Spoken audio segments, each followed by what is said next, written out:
And obviously, you know, we joke about the Cornette's collectibles, but that's another reason I love you guys, because you're an audience that likes the same things that I like, except for you people who listen to just to get mad. But classic pro wrestling, the DVDs and the books, that's what I'm going to be concentrating on more over the next year is, you know, I hate to hold on. Yeah. I hate to cry. Brian knows I do, although I'm the kind of guy who likes to wake up in the morning with a smile to get it over with. But I hate to cry because people are digging ditches, and you know, Cornette's a celebrity. But I did not get to do a lot of the personal projects I wanted to do this year, whether it was work out in the yard around the castle to get exercise or whether it was stay on my diet. I've kept the weight off, but I still eat shit. And I should be healthier with that. And a number of projects I wanted to work on out of the vault, some related to comic books, some related to wrestling. And I'm going to buckle down. My New Year's resolution is eat better, get some more exercise, do some more personal projects, have a personal life, and work on some of these things that I think you guys are going to be interested in, because the Cornette's Collectibles thing is just blown up. I mean, not only, it's not, I appreciate y'all wanting to wear the T-shirts, and the burger towels have been fun. And once again, I make everything affordable because I don't consider myself goddamn, you know, Mick Jagger. But I really appreciate it when you guys buy either the DVDs, not only just of my interviews with people, but of classic wrestling in general, the stuff that we all like together. The books, Tuesday Night at the Gardens and Rags, Paper, and Pens are still selling well. Because it's cool for old time wrestling fans or new fans who want to look back and, you know, learn about that era. Obviously the Behind the Curtain project was really fun this year because it's true old wrestling stories, but presented at a different kind of format. And for people who like wrestling and comic books, like I do, and so many, and John Fell does, and Scott Teal does, and everybody seems like, that's been fun. And over the next year or so, in my spare time, which I'd like to have a little more of, I'm not getting out of the collectibles business. I'm probably going to take a few months at the start of the year where I don't introduce anything new, just to give myself a little peace, because I'm the next project I'm going to be working on, I'm not going to spill all the beans. But if you think the Midnight Express book became collectible and was a piece of work, this next one, and I know everybody's waiting for the Smoky Mountain book, and I'm not talking about that right now, but it's something I've wanted to do for a long time. And now that I know that there's a market for you guys who love classic old time professional wrestling, but love the collectible stuff and like high end, really good looking shit, I am going to be producing in the next 12 to 18 months. It's my goal to make the most gorgeous pro wrestling book ever published. And I've got some plans, and it's going to be some cool packages involved in some things, and that's going to be fun. So, but thank you for Cornette's Collectibles record year, for the YouTube record year, for the podcast record year. And honestly, for all of the live events that you guys supported me at, and that I almost had a stroke and a nervous breakdown making, in addition to all these other things. But that's the weak sister in the live event department is, I think, what did we say, Brian? This time last year, I said, well, I'm going to cut down on my traveling. This year, I really mean it. So except for things like this weekend, where we're going to pay tribute to Bobby Eaton, or in March, another old friend of ours at the show here, Bobby Fulton, is going to be putting on a Wrestling Fan Fest, an event, and Bobby's going to be back on the show here pretty soon to talk about that. I'm staying away from live events because I don't have time. I don't enjoy the travel, as I keep bitching about for the last year, and I'm finally doing something about it. That's my New Year's resolution, and I've started not answering the phone, which is the first step of me always getting in trouble. So I apologize for the people I haven't called back yet, but if you know me and you call me and I think that you're going to try to book me somewhere, explain in your voicemail that you're not trying to book me somewhere, and I'll call you back. And then when they try to book you somewhere, what do? You hang up? No, I just say you lied to me, motherfucker. And it's like, Well, how long have I been? This is the second year in a row I've been saying this. People keep fucking, like Jeff Jarrett. First thing I hear from him is, I got something I want to run by you. I know there's trouble there. It's like I'm a recovering alcoholic and they keep trying to hand me a bottle of fucking whiskey. Please quit booking me or offering to book me or trying to book me or whatever.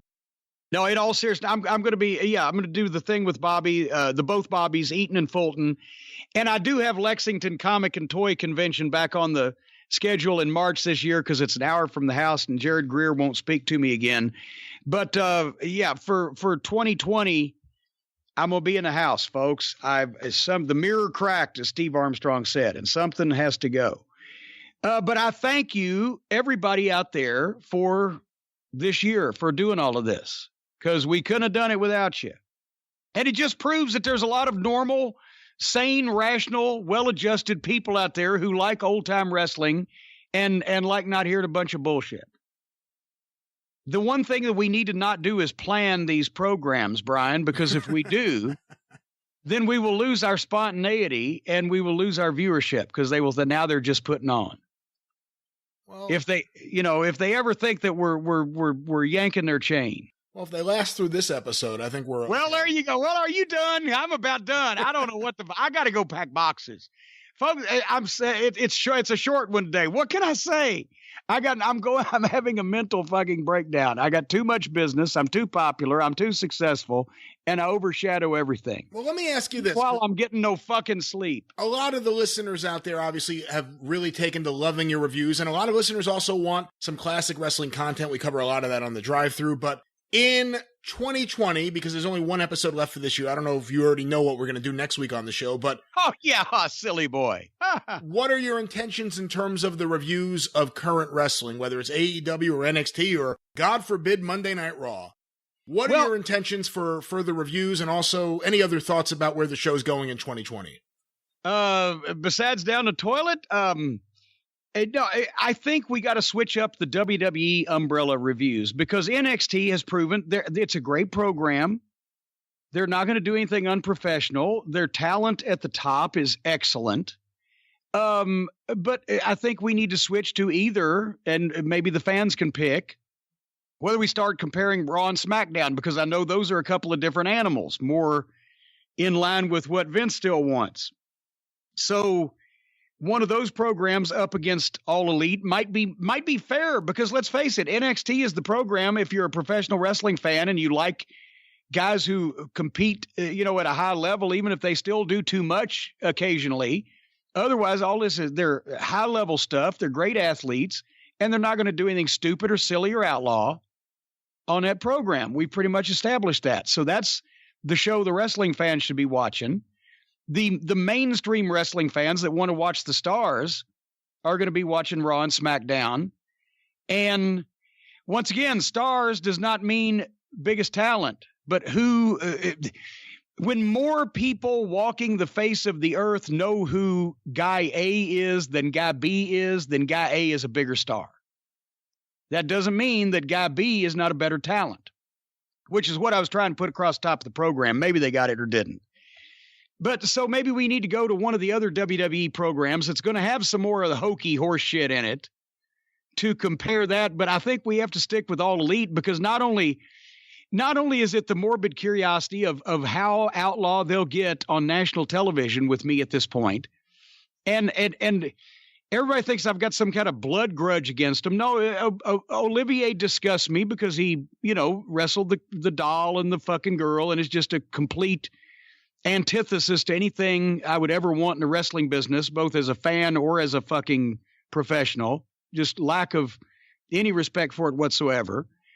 But I don't, as I've said before, I didn't want them to fail originally. I wanted them to succeed so there'd be another wrestling promotion. And I was baffled as to why a billionaire would put his trust in these unproven dipwits. But I think now out of morbid curiosity, we got to see either how bad it's going to go or when somebody's finally going to say, okay, I have to step up here and say, what the fuck is anybody doing? Let's right this ship. We have to, that story's still got to play out. So we'll stick with All Elite Wrestling. We'll go to another show in the WWE umbrella. How does that sound? I don't know. I mean, I love NXT, and I wish. Well, yeah, but now we have to actually quit watching the only show we really probably mostly going to like. Yeah, I mean, honestly, they do their women's division better than everyone else. They develop stars and put people in a position of being stars better than everyone else. I think NXT is great. I'm pretty upset you didn't watch last night's AEW show because I was really looking forward. Well, I couldn't. I was looking forward to hearing your thoughts. There was an Emi Sakura match that seemingly was endless. But there was a lot of other things on the show. Some really good, like an MJF promo. And well, see, that's the thing. It's not even like I can go back to the DVR and, well, you know, that's how I tried to watch it to be. It's just blank. If they put the whole thing on YouTube, would you watch it for next week? Or would you watch next week's show? What's next week's show? Do they have a TNT on demand? I don't. All I know is when I finish talking to you, which hopefully will be soon, I'm going to go down and address a bunch of fucking labels. I don't know what the fuck I'm doing past that. We're supposed to go to Carrabba's tonight. But because I'm still trying to be friendly to the folks. But here's the thing. We have our criticisms of AEW, and a lot of people obviously hone in on the negative stuff. A lot of people agree with the negative stuff. A lot more people agree with it than I think some other people realize. But we also talk about the positives. Introducing Monday Night Raw into that mix is dangerous because that show, the last few times I saw it, was god-awful to the point where I couldn't watch anymore. Just the commentary, and I guess they moved Corey Graves and what's his name, Cole, off that show, so maybe the commentary is a little better, but last time I watched that show was unwatchable. The commentary was, you had to put it on mute, and then just what's going on and the skits and the segments. And apparently they've been doing some big angle with Rusev and Lana and Blaster Lashley. And you make me want to watch Raw. All right. See, I'm afraid I don't want to watch Raw. I really don't want to watch Raw. Okay. Well, I'm SmackDown then. I don't know if I want to watch any of those shows. Sucks. It all sucks. All right. Well, fans, cult of Cornette members at large out there. I'll tell take us AEW over Raw. Really? Oh, any day of the week.